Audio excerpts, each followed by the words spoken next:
Sahabat YKB, Sobat Ngulik dimanapun berada, kita jumpa kembali dalam program Ngulik Alkitab. Pada episode kali ini kita mau mengulik Injil Matius pasal 21 ayat 33 sampai 46 bersama dengan saya sebagai pemandu percakapan Pendeta Santiani Manurung. Ngulik Alkitab pada episode kali ini diberi judul Menggugat Para Penggarap Kebun Anggur. Saya mengajak sahabat boleh berinteraksi di kolom komentar yang sudah tersedia.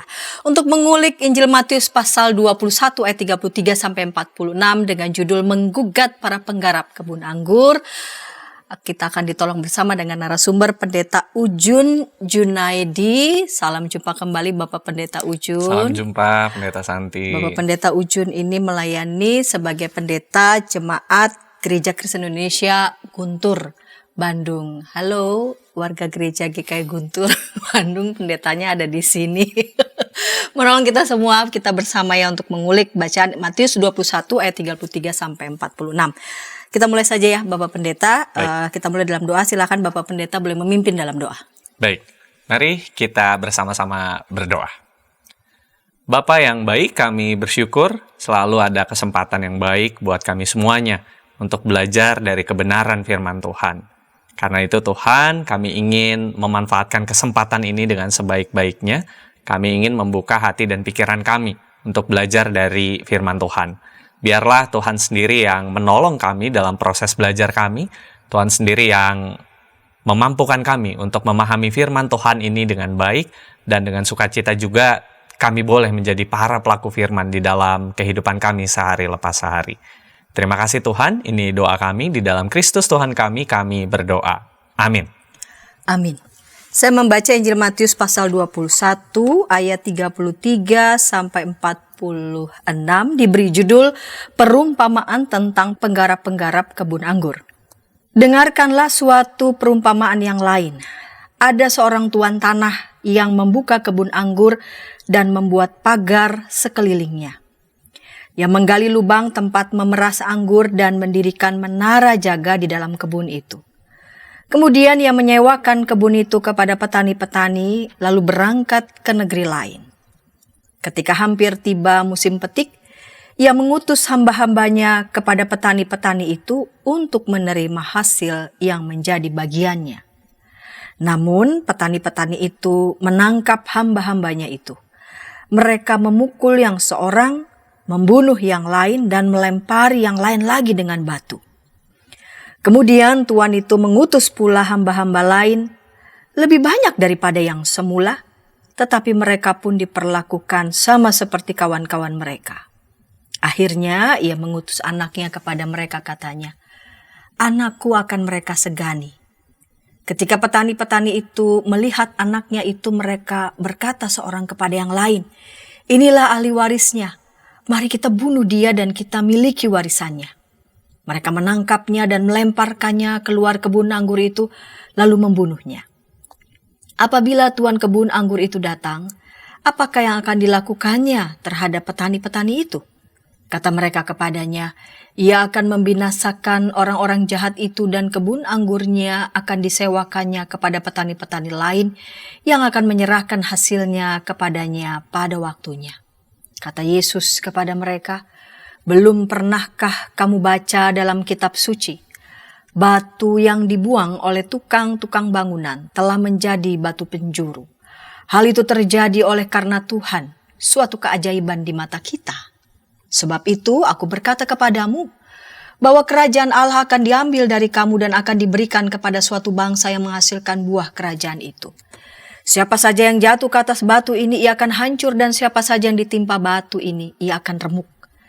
Ketika imam-imam kepala dan orang-orang Farisi mendengar perumpamaan-perumpamaan Yesus, mereka mengerti bahwa merekalah yang dimaksudkannya. Mereka mencari jalan untuk menangkap dia, tetapi mereka takut kepada orang banyak, karena orang banyak itu menganggap dia nabi. Ya, Pak Pendeta, ini ayat 33 sampai 46 tentang perumpamaan tentang penggarap-penggarap kebun anggur. Dan bukan hal yang aneh ya, dalam catatan kitab Injil begitu banyak perumpamaan. Yesus mengajarkan pengajaran lewat perumpamaan. Seberapa penting perumpamaan itu?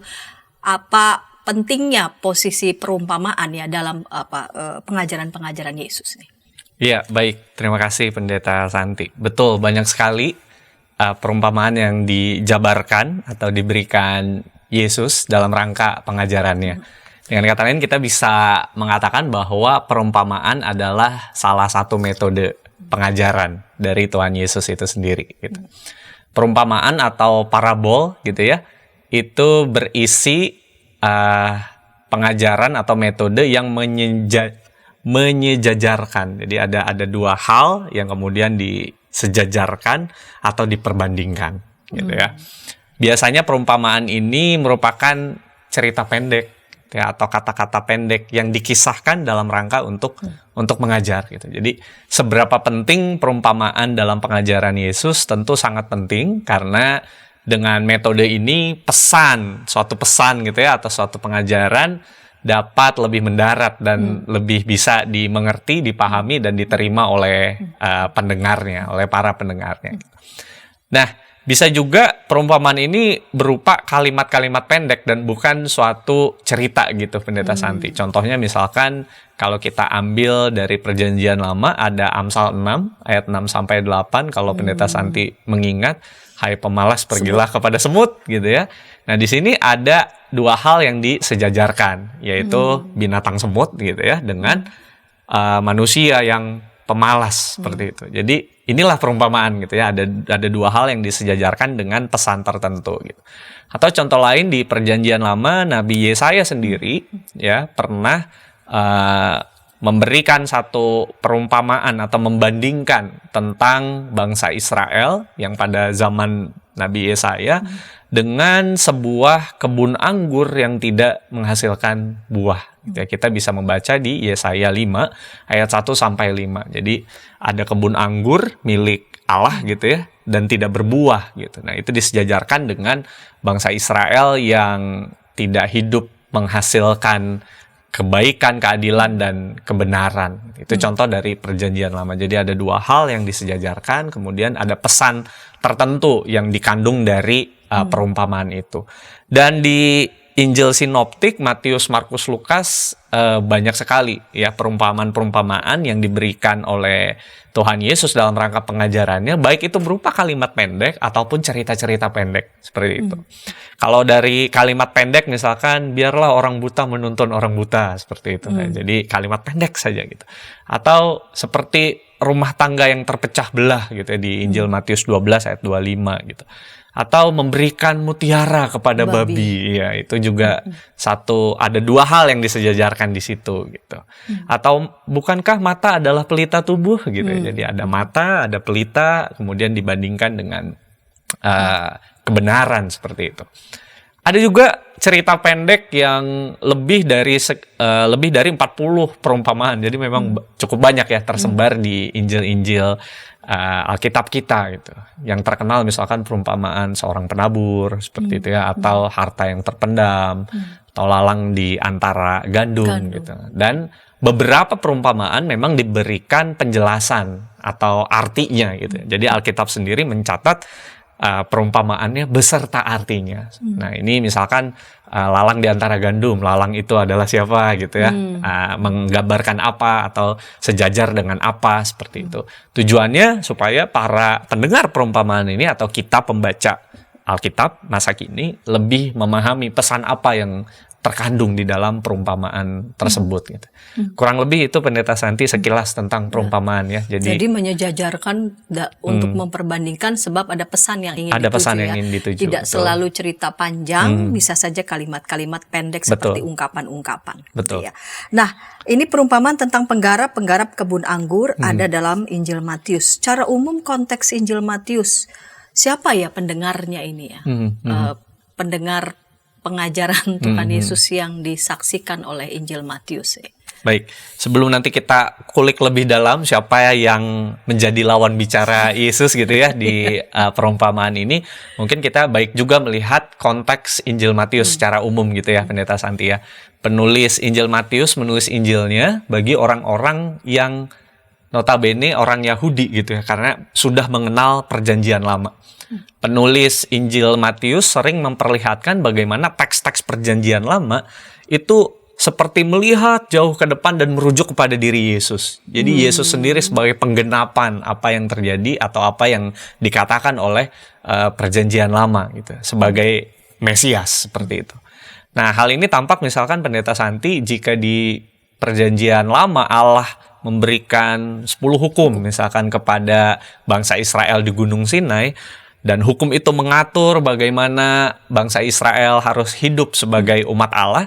Demikian juga Yesus berkhotbah di bukit seperti itu. Jadi ada nuansa yang paralel ya seperti itu. Yesus berkhotbah di bukit, naik ke tempat tinggi dan mengajarkan hidup yang sesuai gitu ya dengan firman Allah seperti itu. Jadi ada satu yang paralel. Nah, Matius sendiri ingin menunjukkan bahwa sejumlah besar perbuatan dan perkataan Yesus itu telah dinubuatkan dari perjanjian lama oleh para nabi Israel gitu. Dan Yesus membawa satu harapan baru bahwa segala bangsa akan mengambil bagian dari keselamatan Israel itu gitu.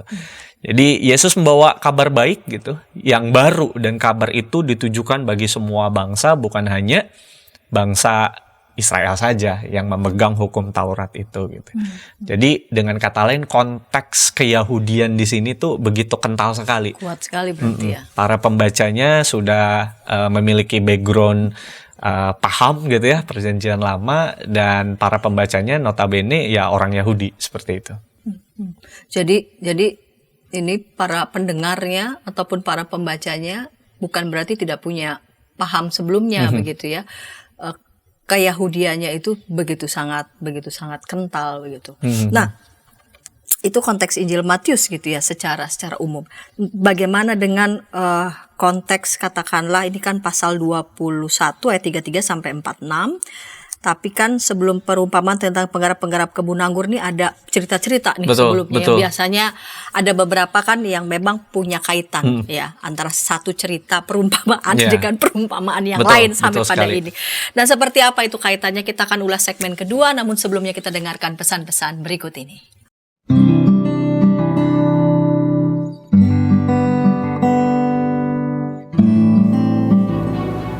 Hi folks. This is Daily Spirit for Youth, a daily devotional that helps you grow closer to God and apply His Word to your life. Daily Spirit for Youth dapat Anda saksikan hari Senin sampai Sabtu, pukul 4.30 waktu Indonesia Barat, di channel YKB TV. Kita jumpa dalam acara Pembangunan Jemaat. Pembangunan Jemaat, setiap Senin, di minggu kedua dan keempat, pukul 20 waktu Indonesia Barat. Dapat Anda nikmati di channel YKB TV. Dari gungkungan malam gelap, nyanyikanlah nyanyian baru setiap hari Rabu pukul 12 waktu Indonesia Barat. Dapat Anda nikmati di channel Lagu Rohani YKB TV.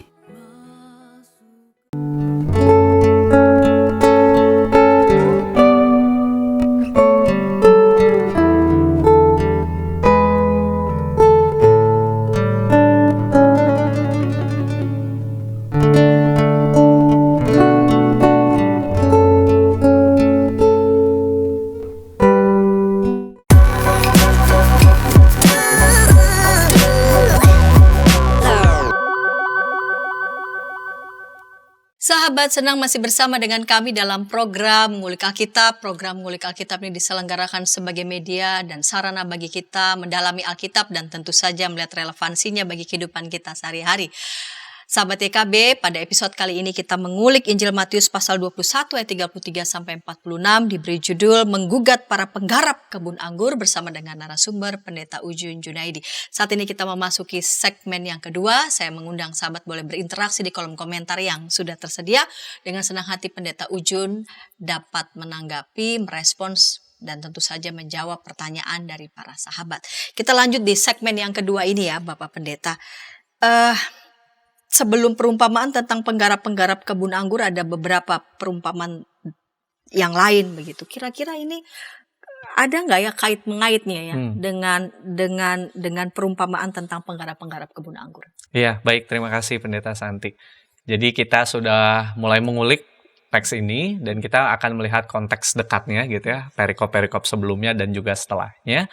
Saya mengajak kita mundur sedikit di pasal 21 gitu ya. Dari awal sekali, Matius pasal 21 ini diawali dengan masuknya gitu ya. Masuknya Tuhan Yesus ke Yerusalem. Ya, Yesus dieluk-elukan sebagai raja, orang banyak menyambut Yesus dengan sukacita, dengan gegap gempita karena melihat bahwa sosok inilah yang akan membebaskan mereka, sosok Mesias gitu. Dan tentu kita bisa melihat bagaimana peristiwa masuknya Yesus yang dielulukan ini tentu menyita perhatian dari para pemimpin agama Yahudi. Apalagi pada perikop berikutnya Yesus masuk ke bait Allah dan Yesus marah di sana karena ia menyucikan bait Allah dari praktek-praktek jual beli gitu ya, transaksi di halaman bait Allah gitu. Yesus marah besar dan lagi-lagi tindakan ini menyita perhatian para elit agama Yahudi gitu. Jadi ada beberapa kejadian yang menyita perhatian para pemimpin agama. Mereka sangat jengkel kepada Yesus, kesal karena sikap dan perbuatan Yesus ini. Barulah kita masuk ke sini gitu ya. Masuk di ayat 33 ini gitu ya. Sebelumnya Yesus juga pernah mengajar di bait Allah gitu. Ya. Di ayat 23 lalu kalau kita bisa lihat sedikit gitu ya. Pertanyaan tentang kuasa Yesus gitu ya. Kak Santi atau Pendeta Santi boleh kita coba baca ayat 23 pasal 21. Ya. Yesus masuk ke bait Allah dan ketika ia mengajar di situ, datanglah imam-imam kepala serta tua-tua bangsa Yahudi kepadanya dan bertanya, "Dengan kuasa manakah engkau melakukan hal-hal itu? Siapakah yang memberikan kuasa itu kepadamu?" Ya, jadi di sini sangat jelas bahwa para petinggi agama Yahudi mempertanyakan otoritas Yesus. Siapa yang mengizinkan Yesus mengajar, istilahnya seperti itu. Karena hak-hak pengajaran ada di mereka, seperti itu. Kok bisa-bisanya Yesus melakukan hal tersebut gitu. Nah, barulah kita di sini melihat bahwa dalam rangka menjawab pertanyaan para petinggi agama Yahudi inilah Yesus memberikan 3 perumpamaan.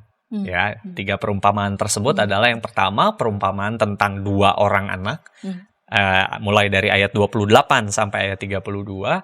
Lalu yang kedua perumpamaan tentang penggarap-penggarap kebun anggur yang akan menjadi bahan kita pada hari ini. Dan yang ketiga adalah perumpamaan tentang perjamuan kawin. Nah, jadi perumpamaan ini adalah satu dari antara 3 perumpamaan yang diucapkan Yesus dalam rangka menjawab pertanyaan dari para elit agama Yahudi yang mempertanyakan otoritas Yesus. Demikian, Pendeta Santi. Tadi Pak Pendeta udah jawab nih. Lihat dulu nih ya, Yesus masuk ke bait Allah dan mengajar.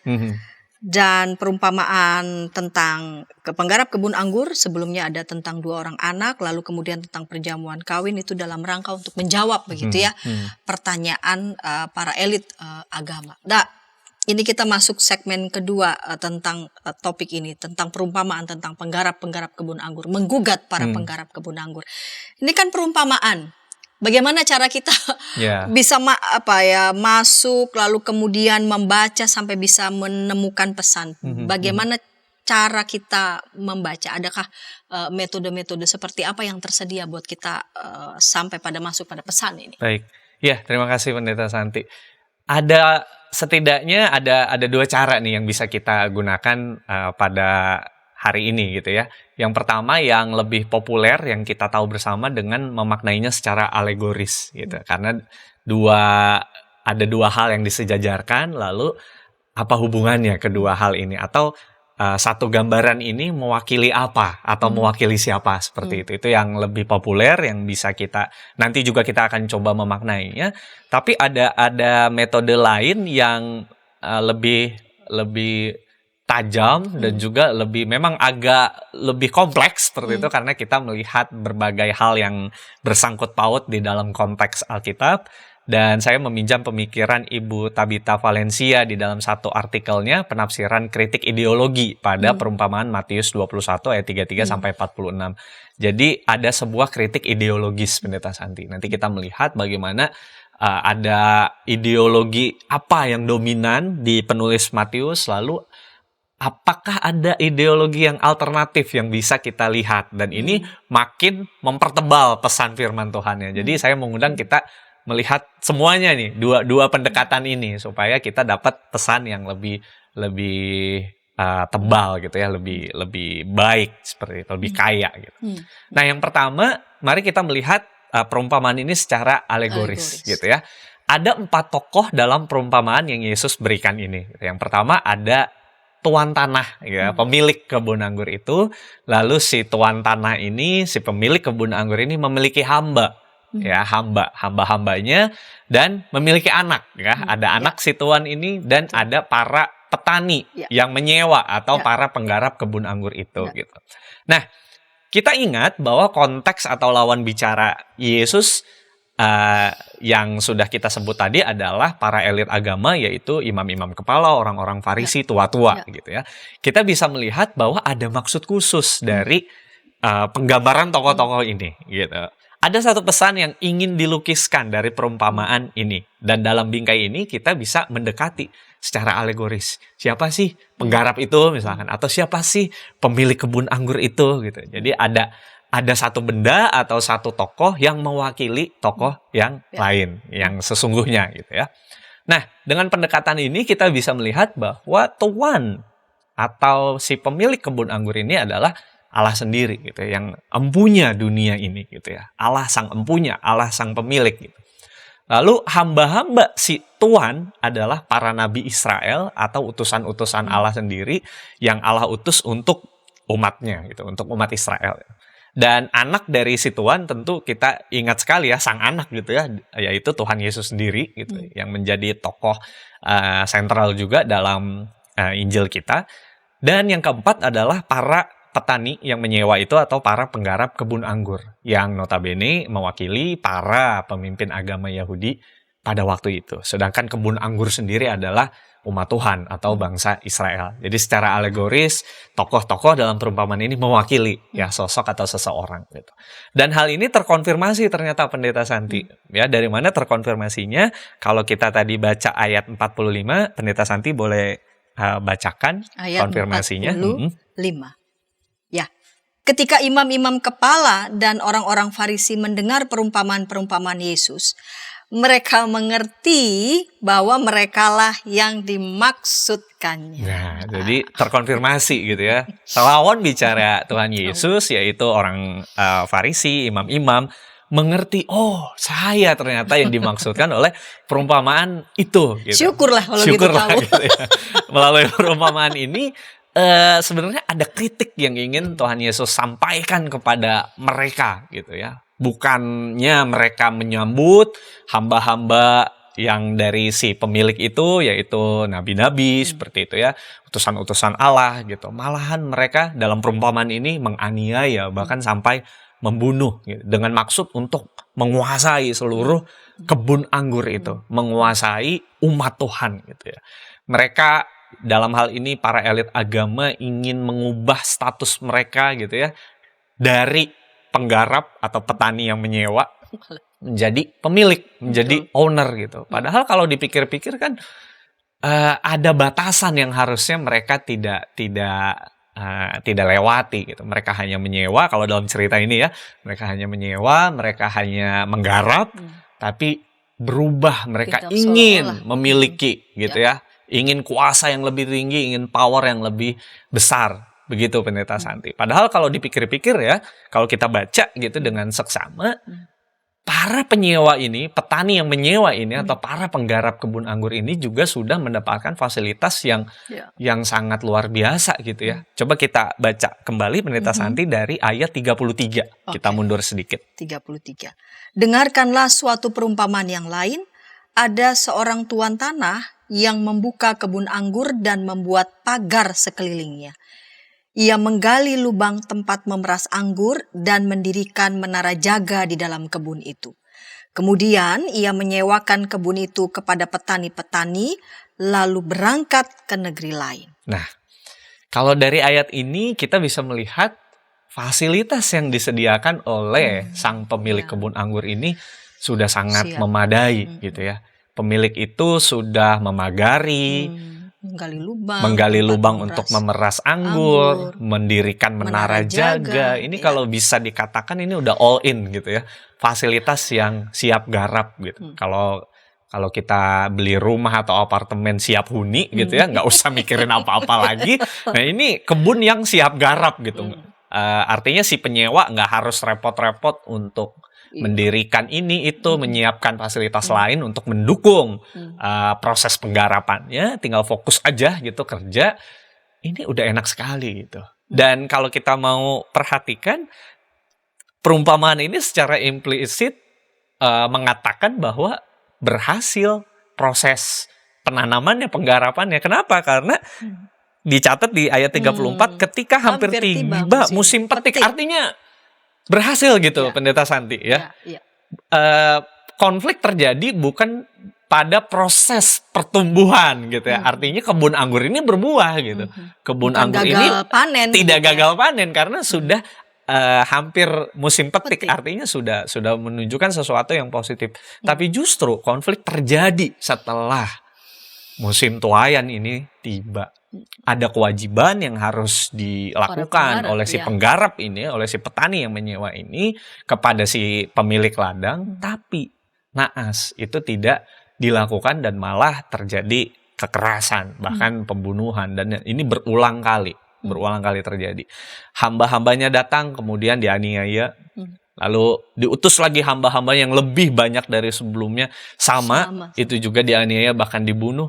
Bahkan yang unik, si pemilik kebun ini mengutus anaknya sendiri karena dipikirnya bahwa si petani yang menyewa ini, penggarap ini akan segan kepada si anak sang empunya kebun itu gitu ya. Kita bisa mendapat keterangan di ayat 37.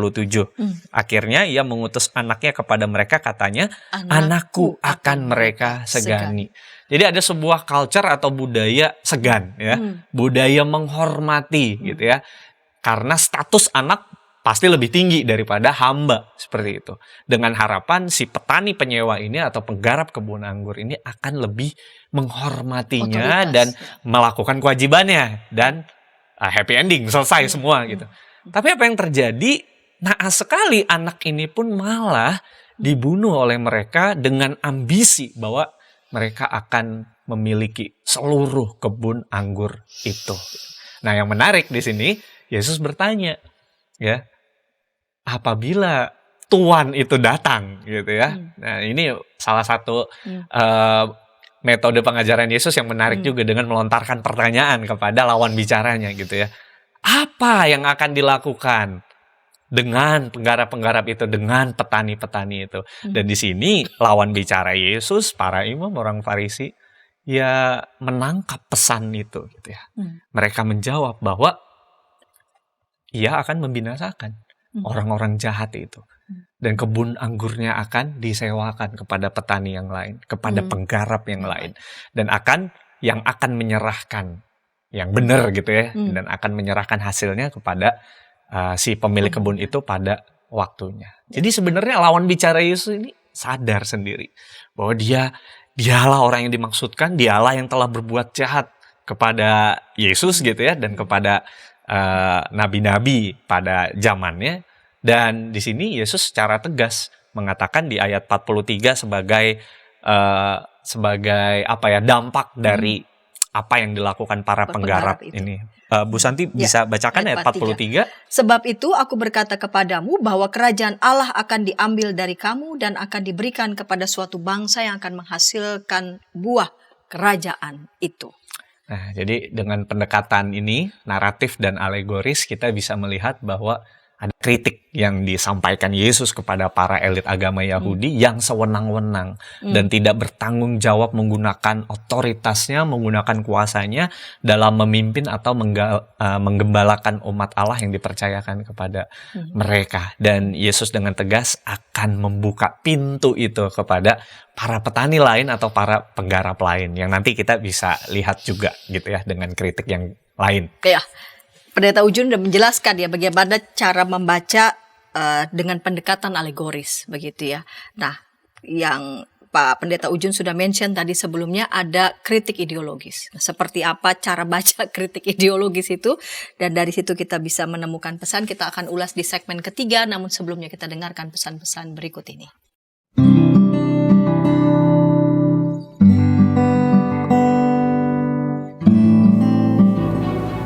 Hi folks, this is Daily Spirit for Youth, a daily devotional that helps you grow closer to God and apply His Word to your life. Daily Spirit for Youth dapat Anda saksikan hari Senin sampai Sabtu pukul 4.30 waktu Indonesia Barat di channel YKB TV. Kita jumpa dalam acara pembangunan jemaat. Pembangunan jemaat setiap Senin di minggu kedua dan keempat pukul 20 waktu Indonesia Barat. Dapat Anda nikmati di channel YKB TV.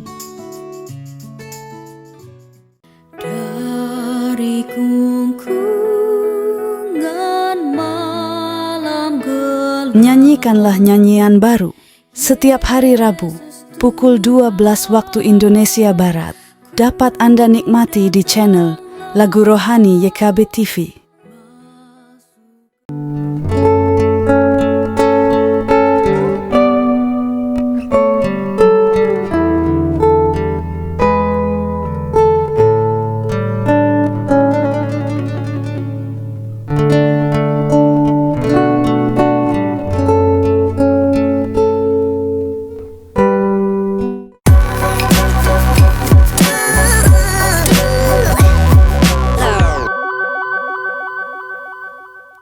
Sahabat, senang masih bersama dengan kami dalam program Ngulik Alkitab. Pada episode kali ini kita mengulik Injil Matius pasal 21 ayat 33 sampai 46 dengan judul Menggugat Para Penggarap Kebun Anggur dengan narasumber Pendeta Ujun Junaidi dari GKI Guntur Bandung. Sahabat, kita memasuki segmen yang ketiga. Saya mengajak sahabat boleh berinteraksi di kolom komentar yang sudah tersedia. Baik Pak Pendeta, kita masuk di segmen ketiga, segmen penutup ini. Di segmen kedua, Pak Pendeta sudah mengulas ya pendekatan alegoris ketika kita membaca perumpamaan tentang penggarap-penggarap kebun anggur. Bagaimana dengan pendekatan membaca kritik ideologi? Ya, terima kasih Pendeta Santi. Ini ada satu metode membaca yang lain gitu ya terhadap teks ini, dan saya mengutip artikel dari Ibu Tabita Valencia yang juga menggunakan penafsiran kritik ideologi ini. Setidaknya ada dua ideologi yang dominan dalam konteks Injil Matius yang kemudian akan membuka peluang bagi kita untuk melihat atau mencari ideologi yang alternatif. Nah, jadi ada yang dominan, lalu kita diundang untuk melihat yang alternatif, kemudian yang alternatif ini akan memberikan kesempatan bagi kita untuk mendapatkan pesan lain gitu ya dari firman Tuhan ini yang akan memperkaya bacaan kita. Dan mari kita lihat pertama-tama ideologi dominan apa yang tampak dari konteks Injil Matius secara keseluruhan dan juga konteks dari Matius 21 yang kita baca pada hari ini gitu. Ideologi dominan yang pertama yang bisa kita lihat adalah apa yang disebut Ibu Tabita sebagai etnosentrisme. Apa itu etnosentrisme? Yaitu satu pemahaman yang menegaskan bahwa bangsa Yahudi ini gitu ya, secara etnis Yahudi memiliki superioritas gitu ya. Jadi lebih menonjol, dia punya hukum Taurat, bangsa terpilih dan lain sebagainya, sehingga pemahaman ini menggiring mereka untuk berpikir secara eksklusif seperti itu. Nah, ini ideologi dominannya gitu. Sebuah pemahaman bahwa bangsa Yahudi lebih superior daripada yang lain gitu.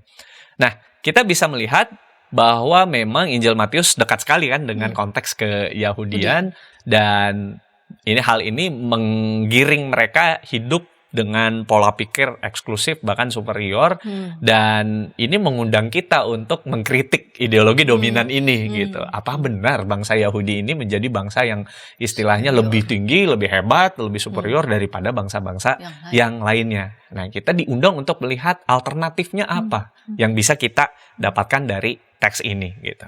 Nah, alternatif yang bisa kita lihat adalah kalau budaya dominannya ini eksklusif, etnosentris, nah berarti alternatifnya adalah satu model yang lebih inklusif, yang lebih terbuka, seperti itu gitu. Jadi yang eksklusif ini diperhadapkan dengan yang inklusif. Betul, kita diminta untuk melihat alternatif gitu. Apa benar superioritas itu harus dipertahankan seperti itu ya.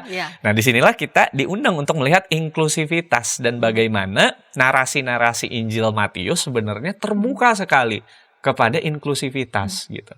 Contoh misalkan di tengah budaya Yahudi yang kental, di awal sekali Injil Matius di situ ada silsilah Yesus itu kan ini spesial Matius nih ya, nggak ada di Injil lain gitu ya.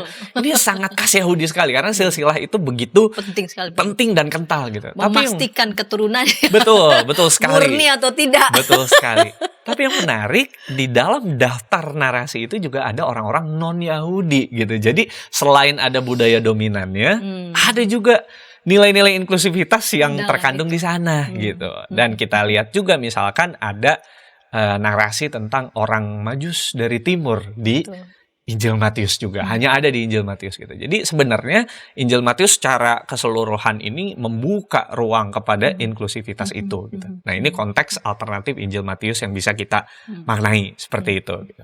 Nah, bagaimana dengan bacaan kita gitu. Penggarap-penggarap kebun anggur ini apakah juga bisa kita lihat inklusivitasnya gitu ya sebagai ideologi alternatifnya gitu ya. Nah, kita bisa melihat dari bacaan kita yang jawaban Yesus kepada para elit agama itu gitu ya. Yang tadi yang sudah kita baca bersama bahwa kerajaan Allah akan diambil gitu ya dari kamu dan akan diberikan kepada suatu bangsa yang menghasilkan buah kerajaan itu. Ada di ayat 43 gitu. Nah, berarti di sini juga kita bisa melihat bahwa ketika bangsa Israel, para elit agama ini menganggap bahwa mereka superior, mereka hebat, mereka bisa gitu ya, dan mereka merasa diri tanda petik spesial gitu. Ternyata ada kritik yang mengatakan bahwa enggak, bangsa-bangsa lain pun gitu ya,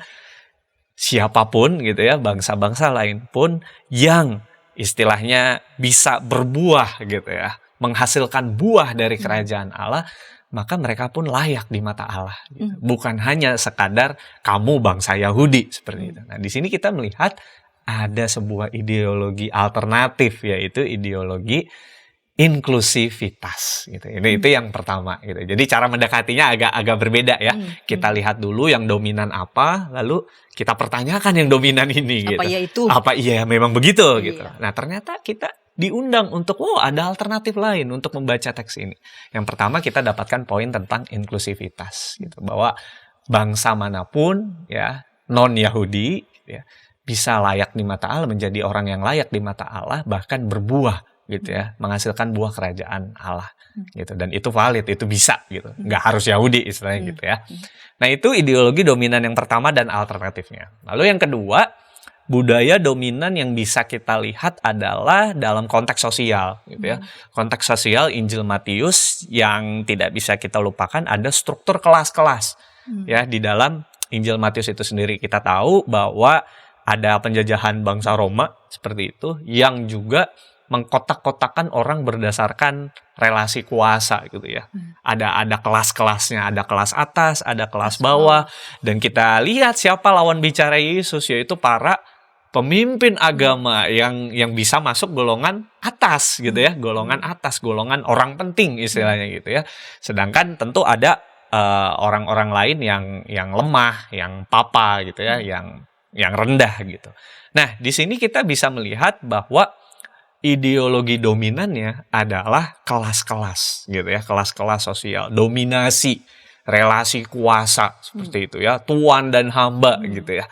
Itu yang dominan gitu. Nah, kita kembali pertanyakan, apa iya cuman itu? Nah, gitu ya. Ini cara mengkritik gitu ya. apa iya cuman itu gitu. Dan ternyata kita bisa melihat ideologi alternatif, yaitu sebuah ideologi pembebasan seperti itu. Jadi orang tidak dilihat dari kelas-kelasnya gitu. Nah, bukankah ini sangat tajam sekali. Yesus yang mengkritik para elit agama gitu ya. Yesus yang mengkritik orang atas gitu ya, orang penting, adalah Yesus yang juga membebaskan di sini gitu. Ada pesan pembebasan di sini gitu. Dan di dalam konteks Matius, orang Kristen itu mengalami penindasan yang ganda, baik dalam pemerintahan Romawi sekaligus orang-orang Yahudi gitu. Jadi double pressure gitu ya, diserang dari mana-mana nih, dari dua layer, dari dua pihak. Maka pesan firman Tuhan ini semakin kuat. Untuk apa? Untuk mengajak kita memperhatikan sesama, membebaskan, untuk peduli, untuk tidak mengkotak-kotakan orang berdasarkan kelas-kelas seperti itu. Dan di sini menjadi ideologi alternatif gitu. Jadi ada yang dominannya pengkotak-kotakan berdasarkan kelas, yang alternatifnya enggak begitu. Kita dibebaskan dari pengkotak-kotakan tersebut gitu. Jadi lebih kaya ya Pendeta Santi ya. Jadi yang pertama tadi tentang eksklusif, alternatifnya jadi inklusif. Yang kedua ini tentang pengkotak-kotakan, alternatifnya pembebasan. Ya, jadi melalui kritik ini pesan firman Tuhan kita semakin kaya gitu, dalam berusaha mendalami kisah perumpamaan. Pak Pendeta tadi kan pertama ya melalui pendekatan alegoris ya. Kita juga mesti tahu nih apa sih yang bisa menjadi tugasnya ya.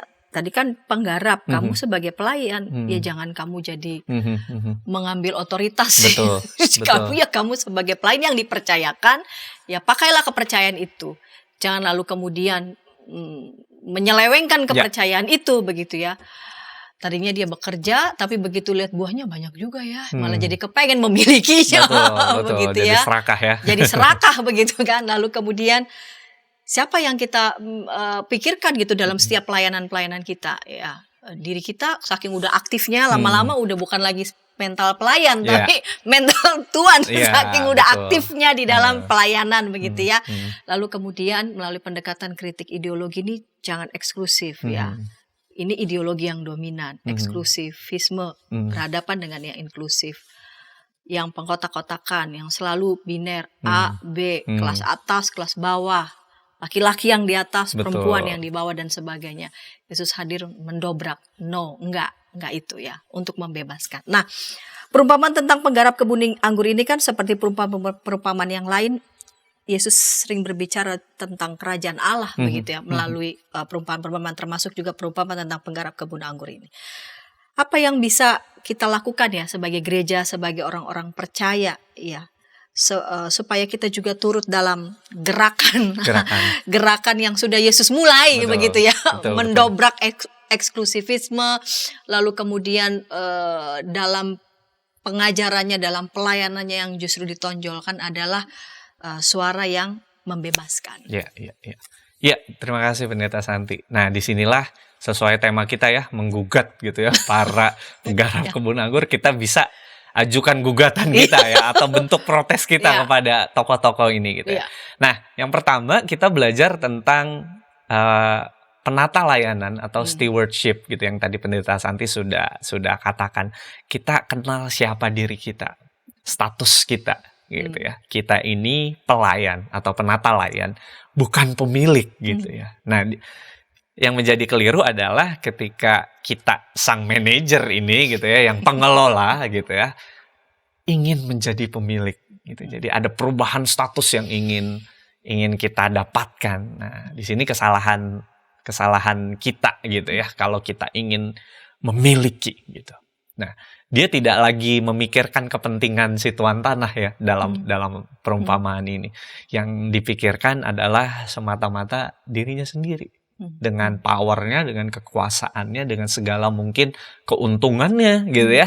Keuntungannya, hasilnya, dan lain sebagainya. Sehingga pelayanan itu berorientasi kepada dirinya sendiri dan bukan untuk sang empunya kebun itu yang adalah Allah sendiri gitu. Jadi pesan yang kuat sekali mengingatkan kita tentang status siapa kita dan siapa Allah kita gitu ya. Nah, itu yang pertama yang bisa kita hayati di dalam keseharian kita sebagai para pelayan. Kita bisa bertanya terus gitu ya, memurnikan kembali panggilan pelayanan kita, entah sebagai hamba Tuhan, sebagai aktivis gereja, sebagai apapun bentuk pelayanan kita selalu bertanya tentang diri kita sendiri. Untuk apa kita atau untuk siapa pelayanan ini kita persembahkan? Jangan-jangan kita orientasi pelayanan itu diri kita sendiri gitu, dan ini yang harus terus diluruskan gitu. Nah, itu gugatan pertama kita gitu ya kepada para penggarap kebun ini. Kenapa Anda ingin menjadi pemilik gitu ya? Nah, Anda hanya penyewa, Anda hanya penggarap, Anda hanya petani gitu. Itu yang pertama gitu. Nah, kemudian sebagaimana yang Pendeta Santi katakan, bahwa melalui pesan atau perumpamaan ini, kita juga semakin kaya dalam memaknai, menegakkan nilai-nilai kerajaan Allah seperti itu. Nah, kita diminta untuk memaknai tadi dari kritik ideologi yang kita sama-sama gali bersama, kita lakukan bersama-sama adalah coba kita mulai peka terhadap dominasi-dominasi seperti itu ya, terhadap nilai-nilai yang dominan. Kalau dalam konteks Matius adalah nilai-nilai yang superioritas, eksklusif, bahwa saya lebih baik daripada yang lain, maka kita diminta untuk belajar inklusif, terbuka, dan juga rendah hati gitu ya, bahwa sehebat-hebatnya kita gitu, tentu ada kelemahan dan kita diajak untuk terbuka untuk itu gitu. Nah, ini kan nilai yang sangat kaya sekali Pendeta Santi di tengah konteks kita yang mungkin kita merasa kita hebat, kita superior ya. Anak-anak Tuhan, anak-anak raja seperti itu. Jadi kita punya Aku superioritas. anak raja, engkau anak raja ya. Betul. Kita semua anak raja. Betul, kita punya superioritas itu. Nah, hati-hati dengan itu, jangan sampai kita sombong juga seperti itu. Dan malah kita bertindak eksklusif seperti itu. Dan menganggap yang lain tidak memiliki nilai dan lain sebagainya. Nah, itu juga panggilan kita di dalam keseharian, di dalam pelayanan kita gitu. Dan yang kedua, mari menyuarakan pembebasan tadi ya. Ketika yang dominan itu adalah sebuah struktur sosial yang kaku, pengkotak-kotakan gitu ya, maka kita dipanggil untuk memberikan alternatif, bahkan mengguncang yang dominan ini gitu ya, mengguncang yang kotak-kotak gitu ya, kotak-kotakan itu.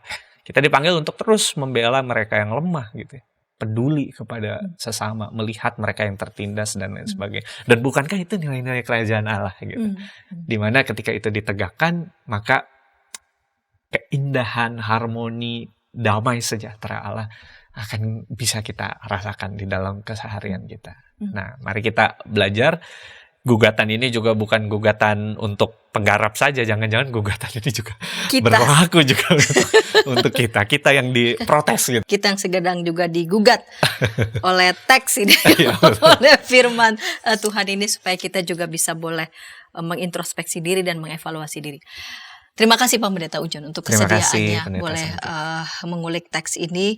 Dan sahabat, ketika tayangan ini boleh menjadi berkat bagi sahabat semua dimanapun berada, sahabat boleh membagikannya kepada sebanyak mungkin orang dan boleh menekan tombol like serta subscribe sehingga boleh mendapatkan update dari tayangan YKB TV. Kita menutup episode kali ini dalam program Ngulik Alkitab dalam doa. Silakan Pak Pendeta boleh berdoa. Mari kita satu dalam doa. Bapak, kami bersyukur untuk proses belajar bersama yang kami lakukan dengan penuh sukacita. Kami memohon terus pertolongan dan kekuatan Roh Kudus ketika kami akan juga belajar melakukan firman Tuhan ini di dalam keseharian kami. Dan kami memohon Tuhan, tumbuhkanlah terus kerinduan di dalam hati kami untuk terus belajar dan untuk terus melakukan firman Tuhan di dalam keseharian kami. Terima kasih Tuhan, ini doa kami. Di dalam nama Yesus kami berdoa, memohon dan bersyukur. Amin. Amin.